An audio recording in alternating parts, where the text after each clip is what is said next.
1980 के दशक में ओबरा अस्पताल थर्मल पावर प्लांट के आसपास बने शहर का गौरव था। डॉक्टर वाराणसी से आते थे, नर्सें मिर्जापुर से।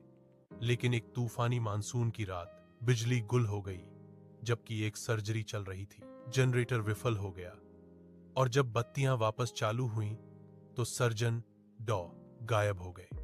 मरीज जीवित रहा, डॉक्टर नहीं रहे, उनका शरीर कभी नहीं मिला। सालों बाद अस्पताल फिर से खुल गया। इसे आधुनिक बनाया जाना था, लेकिन सभी ने वार्ड 7 पुराने सर्जरी रूम से परहेज किया। रखरखाव कर्मचारियों ने कहा कि उस कमरे में रोशनी कभी बंद नहीं होती थी, यह हल्की चमकती थी, भले ही स्विच टूटा हुआ हो। रॉबर्ट्सगंज से स्थानांतरित एक नई नर्स कहानियों पर विश्वास नहीं करती थी।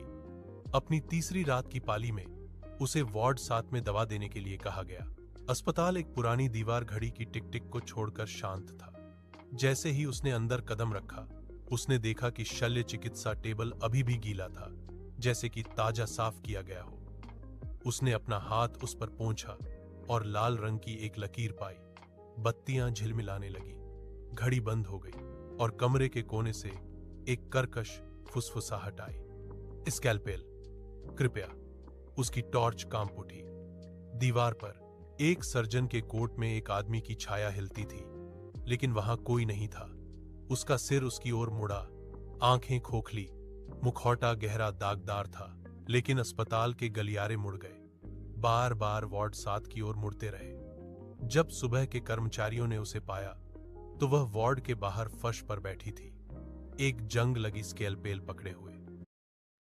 उसने कहा कि ऑपरेशन खत्म नहीं हुआ है।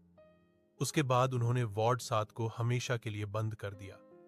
लेकिन तूफानी रातों में जब अस्पताल के पास बत्तियां टिमटिमाती हैं, तो स्थानीय लोग कसम खाते हैं कि वे अभी भी उस कमरे से एक हल्की नीली चमक देखते हैं और धातु की ट्रे पर शल्य चिकित्सा उपकरणों की खनक की आवाज सुनते हैं।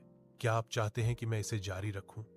शायद इसे ओबरा अस्पताल पर आधारित एक लंबी कहानी या लघु फिल्म स्क्रिप्ट में बदल दूं?